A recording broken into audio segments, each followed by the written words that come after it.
This is my old and ugly outdoor saltwater pond. It's got dirt all over it and it looks terrible with these exposed metal legs. It honestly looks like it belongs in a dump. So today I'm transforming this pond into a self-sustaining ecosystem. It's going to have a marshland taken over by mangroves, a miniature floating bait dock, and a section tide pool that flows into the main pond.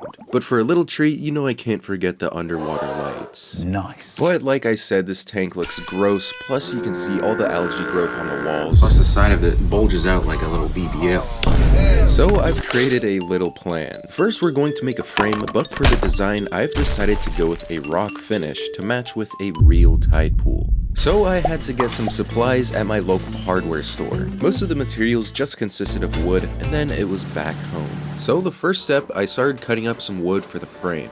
This is basically the base layer, allowing us to build all the cool stuff that we want later in the video. So with just a couple screws, our main base will be complete. Plus, I even made the frame for the tide pool section, which is the next thing that we're going to work on. This tide pool is roughly going to be about 15 gallons, but inside I'm going to be making a mini marshland, and that's where I'm going to be planting the red mangroves. These mangroves will ultimately help filter the water from bad toxins like ammonia and nitrates. But obviously the water isn't going to be held in by wood, so we're going to have to line it with pond liner. This was some pretty durable stuff, which meant I had a little trouble fitting it inside of the tide pool section. But eventually I did get it to lay perfectly inside of the section. And if you're wondering what this is actually a shelf that I made for the mud. This is just going to hold the mangroves so they can grow. So that completes the main base of the tide pool. But one thing I have to mention is that this pond is directly in the sunlight. That means the sun heats up the water, which isn't good for the fish, and it could potentially start algae growth spikes. So the next thing we have to do is insulate the inside of the frame. Just ensures that the water doesn't get overly hot during the hottest days of summer. As you saw in the finished version, this is actually going to have a rock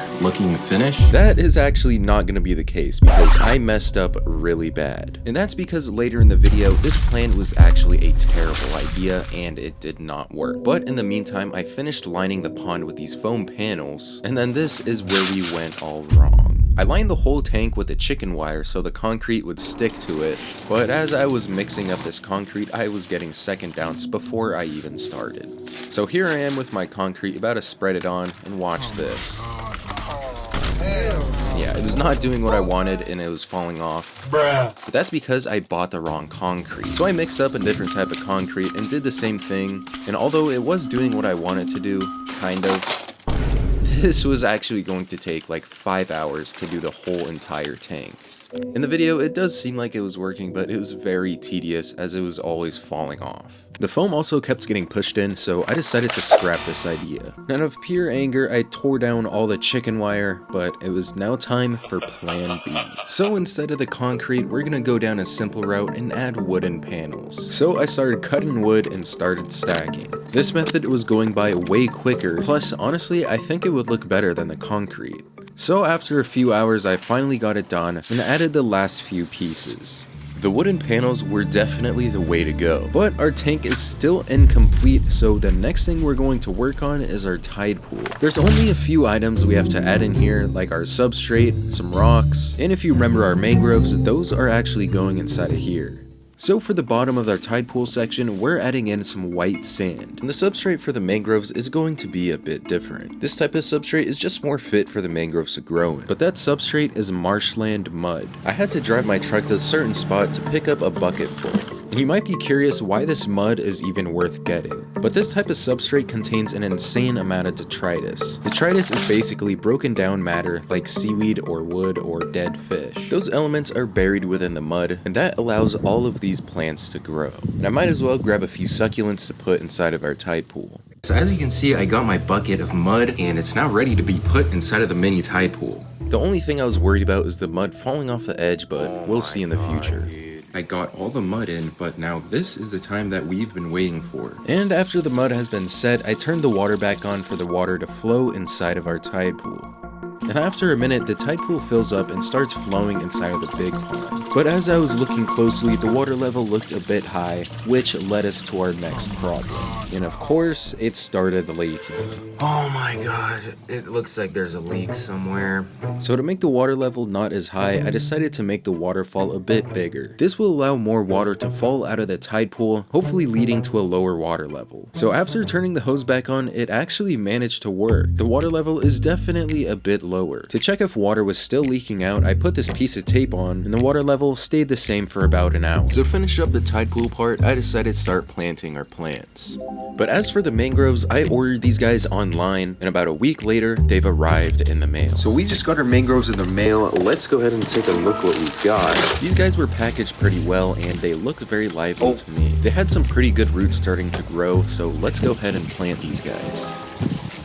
One of the mangrove plants broke off at the top right here, so I'll see if this guy will grow. So now we've added everything in our tide pool section, so that concludes that. There's only a few more steps for finishing up our saltwater pond, but if you remember our wooden panels, there is no coating on these guys whatsoever. So if it rains, the wood is going to soak up all that water, and that is not what we want. So I picked up some of this stain. It's a brown stain, and this will protect the wood from any water. But after an hour of painting, this is what we've done. And boom. Yes. I somehow lost my time-lapse footage, I don't know how, but the stain color looks absolutely amazing. So here it is, all finished up. So what I was meaning to say is the next step is adding this bait dock. I thought this would be a pretty cool addition to kind of replicate a floating bait barge. These barges are here just to sell live bait to the local fishermen. This was a fairly simple design, plus I even made it from the scrap wood from the previous steps. So I wanted to paint it white to contrast the brown pond, plus I quickly built up this little dock. These dock pieces are going to be painted brown. So we've just finished painting our mini house and our dock, and we're gonna go ahead and install this right in the corner over there. But there's one more thing that we gotta add to our house. Alright, now it's complete. I thought the bait dock would be a good match with the vibe, since the fish that are in here are local to where I live. So now after installing everything, this looks actually super sick. The dock definitely creates a little bit of structure and shade for the fish. You can see the butterlip perch was going through the pilings. So the cool thing about this dock is it actually adjusts to the water level.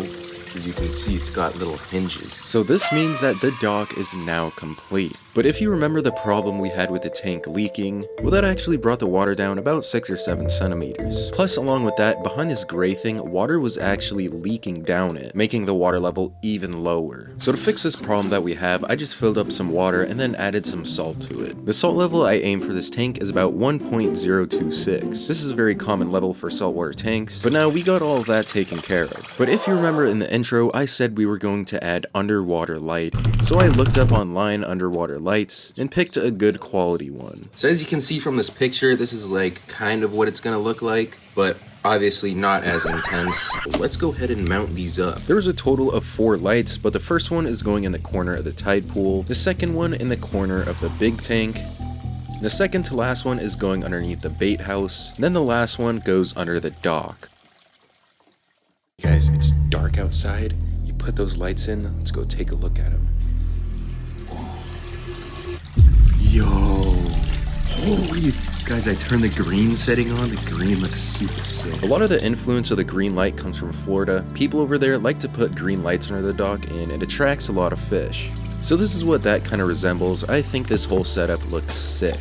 Although we've pretty much finished all of the stuff that we want to do, I think there is still one more thing left to do. And that is to showcase the fish that are inside of my pond. These guys are actually super special because they come from local around me.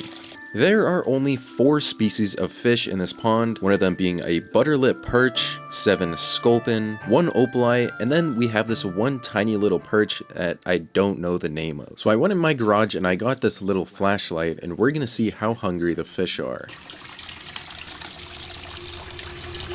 Oh! Yo!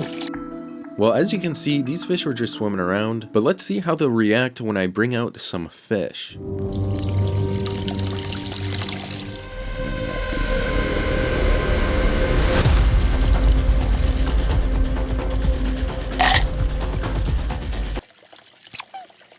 Most of the fish inside of here are pretty comfortable with hand feeding. I also haven't came up with a name for the opali, so any suggestions you can leave in the comments below. But if you made it to the end, make sure to subscribe and be sure to watch another.